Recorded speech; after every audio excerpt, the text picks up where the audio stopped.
Pokemon, one of many Nintendo's powerhouse series next to Mario and Link.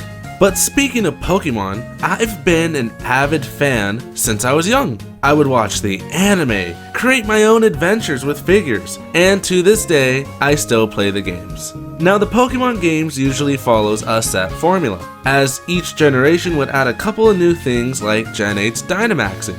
But there are some Pokemon games that completely branch off the beaten path, such as Pokemon Snap, the Mystery Dungeon series, and even Pinball. These spin-offs get a lot of love, and most people recognize them, except Pinball. Strangely, there is a console series that is rarely talked about, or people completely forgotten. Welcome everybody, I'm Sitback Reviews, and this week's review isn't about catching them all, but rather friending them all. In PokePark Wii, Pikachu's Adventure. Hold it! Are you a misfortunate rando that just happened to click this video?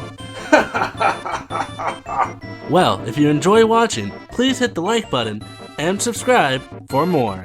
You can also hit the bell, but we all know you're just gonna refresh your recommendations. But please help me reach my biggest goal this year of 1K. Hefty goal. Now, that's enough time out of me, so back to the video. PokePark Wii, Nintendo had to make sure it's their product, Pikachu's Adventure, is one of those games where it might trigger a memory or you never knew it existed. But PokePark was a dream come true when I was young. I always wanted to experience the world of Pokemon in 3D, especially coming off of Heart Gold. But how do you fit a story in a Pokemon game without trainers? You'll know the answer soon as the stage is set for PokePark Wii, Pikachu's Adventure. It's a regular day, as Pikachu, Charmander, Chikorita, and Piplup are all messing around, until Mew appears and opens up a mysterious portal. Without his consent, Pikachu gets knocked into the portal by Piplup. I feel like I'm reliving the same story from Mario 3D World. I know! Either way, the rest of the friends jump in too. Mew then talks to Pikachu via dream and asks him for his help to gather all the Sky Prisms, or else the Sky Pavilion will collapse onto PokePark, and you can guess what happens there.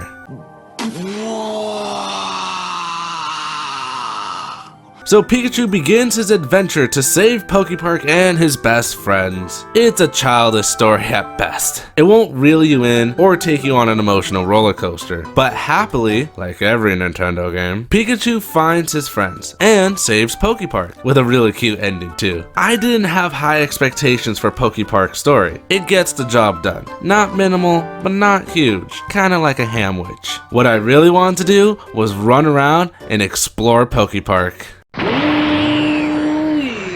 I'm freaking excited. I mean, come on. It's a 3D adventure. I got my Wii remote and my nunchuck on lockdown. What? What the fuck? Oh, I guess I don't need you anymore? I'm very confused why Game Freak chose to use a directional pad rather than a joystick. I guess the controls do wager one remote. Like Pikachu's only moves are dashing, jumping, thunderbolting, and iron tailing. But still, this is a 3D adventure, and the nunchuck can use some love.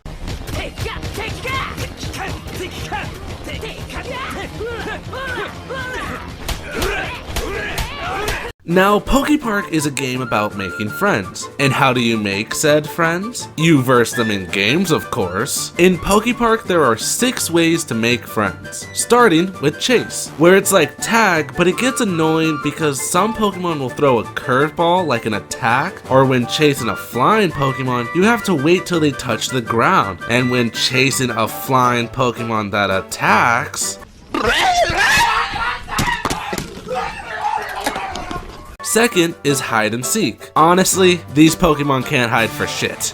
No, no, no, no.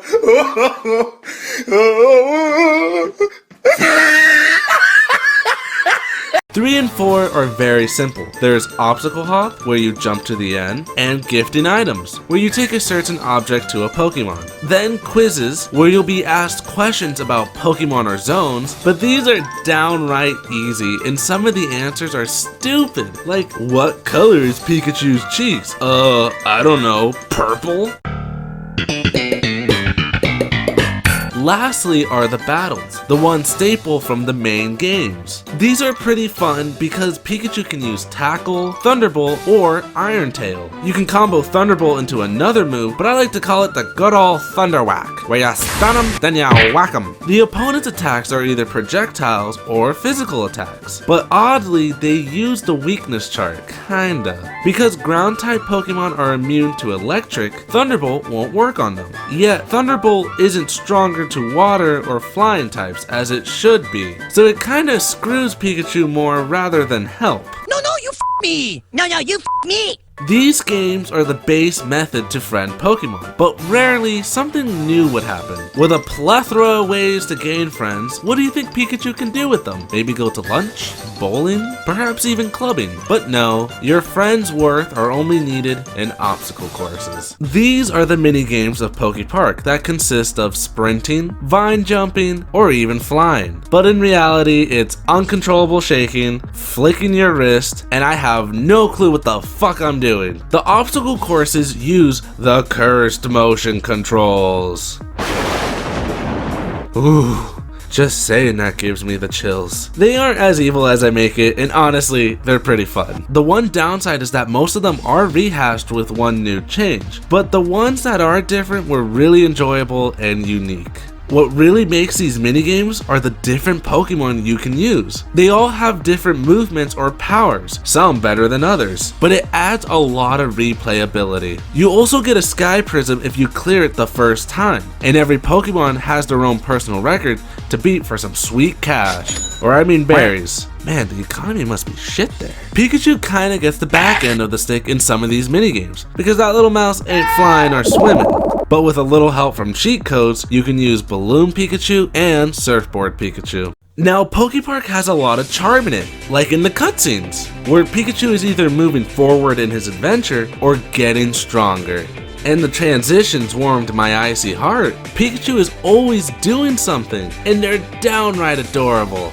There's some humor in the game too, that will raise a smile occasionally, especially by the fact that the Pokemon says their name in the anime, rather than the cries in the video games. Now the zones are popping with the Pokemon roaming in them. They all convey a theme, like a haunted house with ghost Pokemon, or a lava area with fire Pokemon.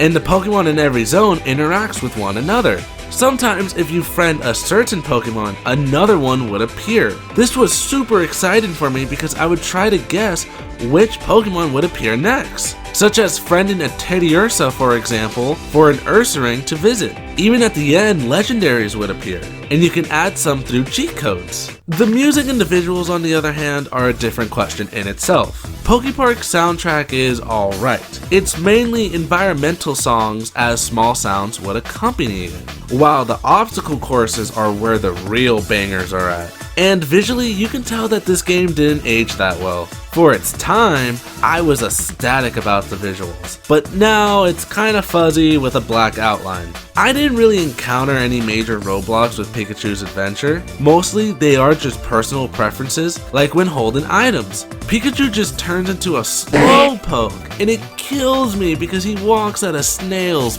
pace. Or should I say Slugma? Are we making Pokemon puns here? I don't know, we'll have to see. Another is the hub area. It's not really interesting other than the treehouse and needing upgrades. Also, I wish it wasn't just set to Pikachu being playable and no one else. Like, come on. Let me play as Chikorita, or even Charmander's for Arceus' sake. He's useless. All he's doing is making making fireworks. Other than that, I honestly can't find a huge problem with PokePark, and my personal issues are irrelevant. But that's all I have to say for PokePark Wii Pikachu's Adventure. It's an enjoyable experience, and even though it's mainly meant for children, that doesn't mean a Pokemon fan won't have fun. Honestly, I'm more excited to review Wonders Beyond next, to play the last game in the PokePark series. Now, if I've remembered correctly, I preferred Wonders Beyond more than Pikachu's Adventure, and I'll let you in on a little hint. It starts with Asha and ends in Watt.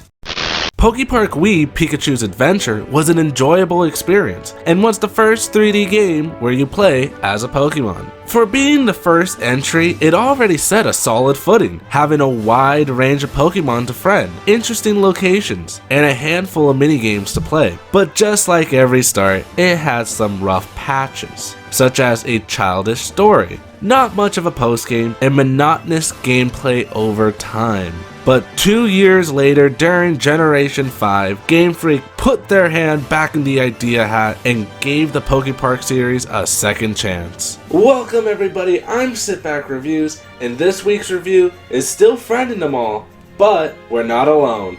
In PokePark 2, Wonders Beyond. First things first, they finally took the Wii part out of the title. It was kinda unsettling. Now here's a little trivia for you. The American version is called Wonders Beyond, while the Japanese version is called Beyond the Wonders. The simple flip of words seems a little off, but there's a reason to it. If you take the first 2 letters of the Japanese version, you get PokePark 2 BW. The name of the current generation was Pokemon Black and White, aka BW. So Game Freak hit a little nod and pulled a whoop-de-wop on us. I'll never forgive the Japanese!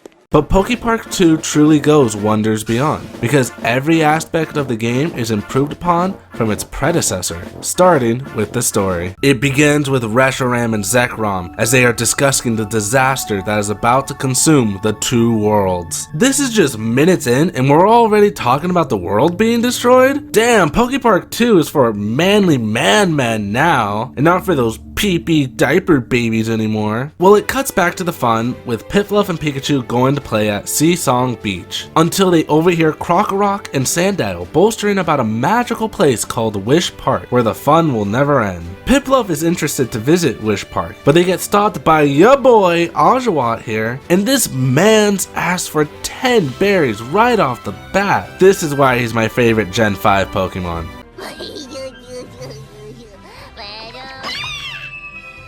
But Pikachu and Piplup get into Wish Park and start to notice weird things are happening. Before they succumb to it, Oshawott comes in for the save, for like 3 seconds because these giant shadow hands start chasing after them, capturing Pikachu and Piplup. Piplup sacrifices himself and headbutts Pikachu out with Oshawott, getting left behind in Wish Park. Now the premise of PokePark 2 is that Pikachu is not alone. On his journey, he's accompanied by Oshawott, Snivy, and Tepig. All of them have their own reasons to join. Like Oshawott is on the case to find the missing Pokemon. Snivy is just bored, and Tepig just kinda tagged along. Now this game is old, but I am jumping into spoiler territory, so I do implore you to play it. But if you do want to stay, then 3, 2, 1. PokePark 2 has 3 story concepts. The goal to save Piplup, taking down Wish Park that's creating the Dark Vortex, and the post-game. Yes, you heard me correctly, there is a post-game. So it turns out Piplup is actually safe and has been warning Pokemon about Wish Park, but Piplup makes the decision to stay so he can save more unaware Pokemon coming in. The gang also meets the right-hand assistant Gothitelle, who spills the beans on the purpose of Wish Park, where their master has a goal to replace PokePark and keep Pokemon happy forever, even if they have to use manipulation. And the master is a mysterious Pokemon that is strong enough to create a paradise with ease. It's Darkrai. It's so easy to tell just by the hands. But he makes one hell of an entrance and puts Hydreigon down like the simp he is. Darkrai leaves the scene, but the mood is spoiled because Gothitelle captured Piplup again. God damn it, why do they always stay? It never ends well.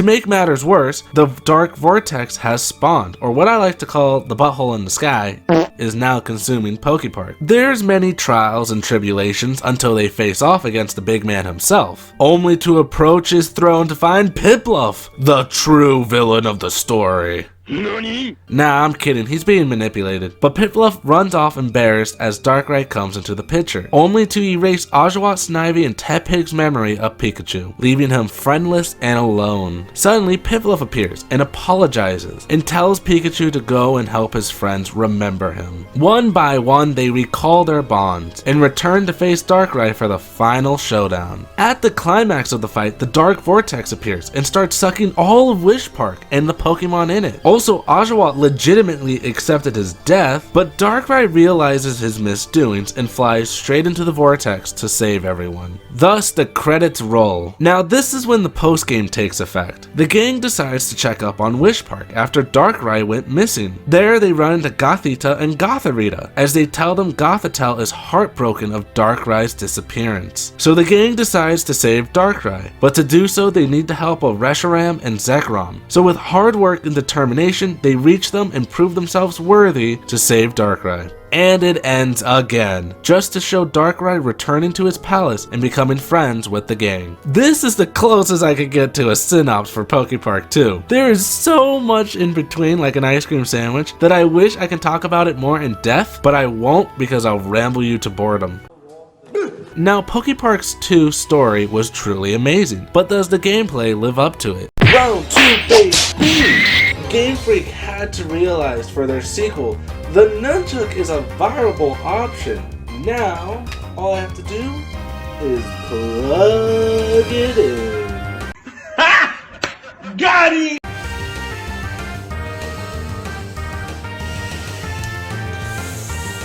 God damn it!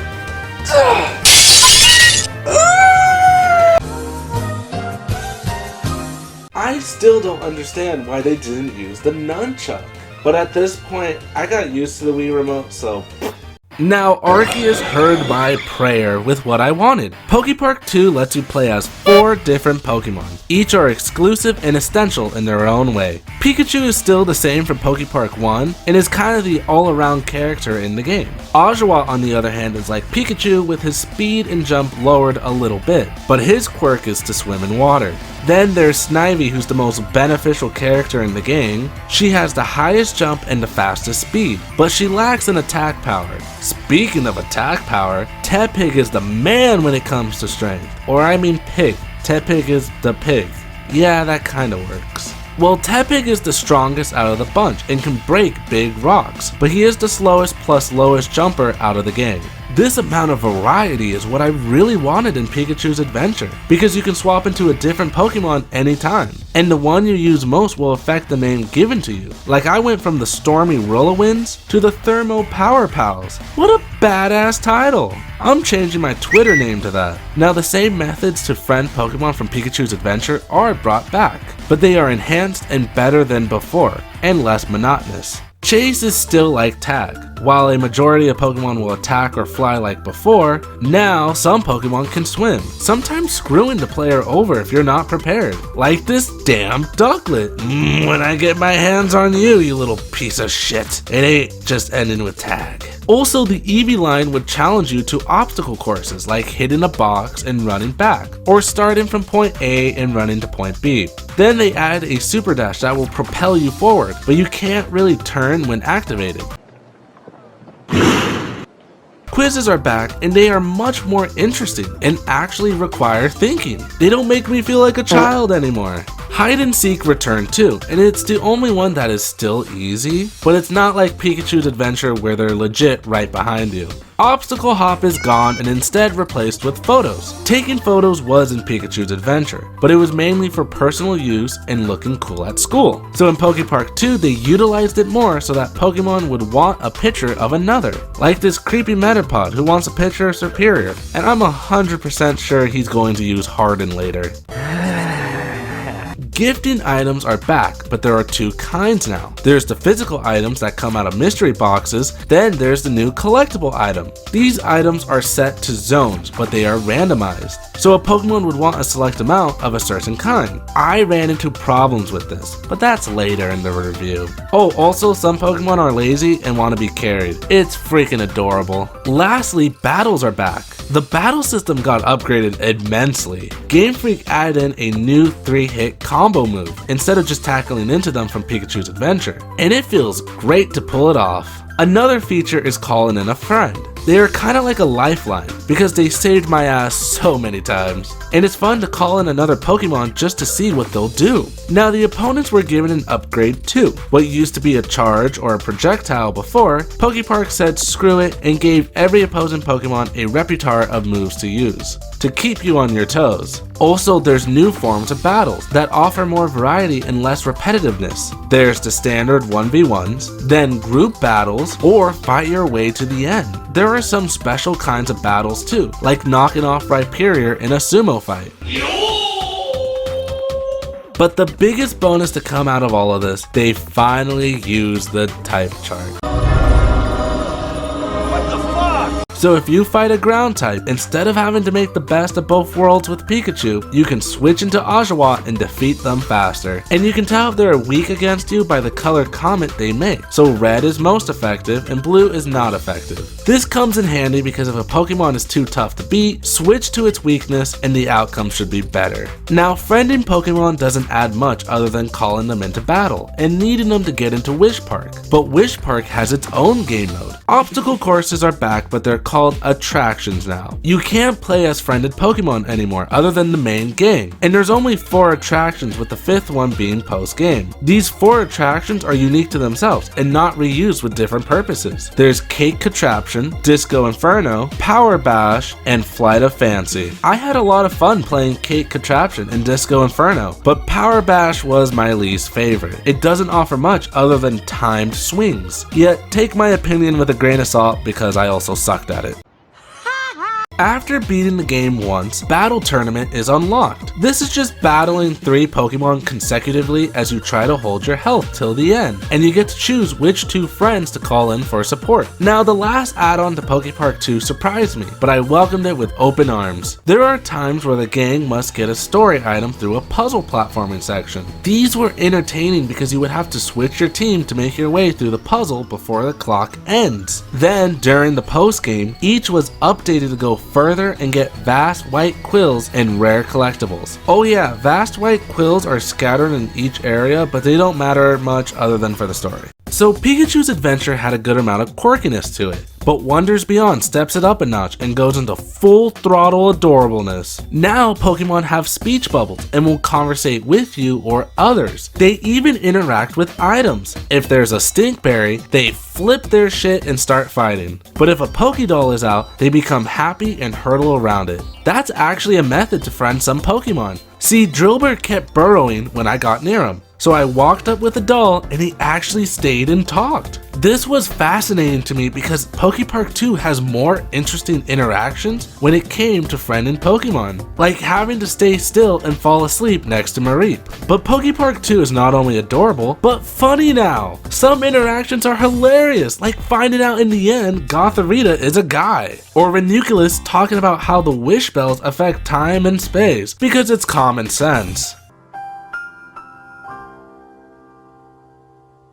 The cutscenes are as cute as ever too, like the upgrading segments where you start out weak, then get stronger at the end. But there's less cutscenes in PokePark 2 than Pikachu's adventure. They instead chose to do more dialogue than expression, but I prefer this method more because it focuses on the story with context. Now, being that this game came out around Generation 5, Game Freak brought a handful of Unova Pokemon in a 3D light. They also brought back Pokemon from Pikachu's adventure, but they didn't make any newer models other than Gen 5. It's a weird choice, but I guess they didn't want to hit the drawing board again. At least they were given a visual tune-up. Speaking of visuals though, PokePark 2 is beautiful and detailed. Sadly, I can only record in 720p, but believe me, it looks good. Like, the different areas were awesome awesome to visit, especially how eerie Wish Park is and how each quadrant is themed after the attraction there. The soundtrack is pretty superb. There's occasional boppers, but some songs are still environmental, but they're more to fit the theme of the area than to listen to on your off time. So this is the part where I talk about some issues I ran into. One would be Darkrai's reasoning. The story was enjoyable and a downer at times, yet they say Darkrai suffers sadness, but they don't show or tell you why. So it makes me question why I'm fighting him. What? What am I fighting for? Second would be no completion bonus. I donned my completionist hat for PokePark 2 and friended every single Pokemon, and the only thing I got as a reward is to see them on the credits other than a black outline. Guess I'll die. I'm only mad about that because remember when I was talking about collectible items?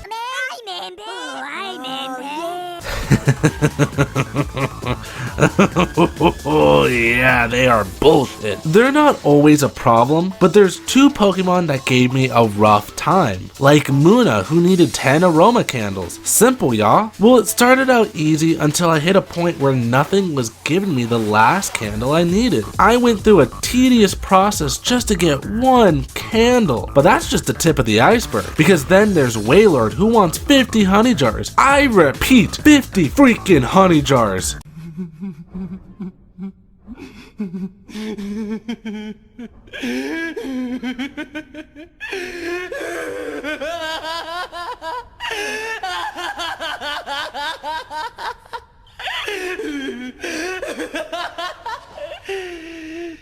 I went insane because of these damn collectibles. Either way though, I don't hate the game because of these issues. I'll still play it a second time and enjoy it. PokePark 2 Wonders Beyond is one of a kind. Sadly, I wish they did continue the series, but even if it ended here, at least it ended on a good note. Except those honey jars. Fuck that! Thank you everybody for watching. This is the end of the PokePark duology. Hopefully one day we will get a third game and make it a trilogy. Would be neat on the Switch.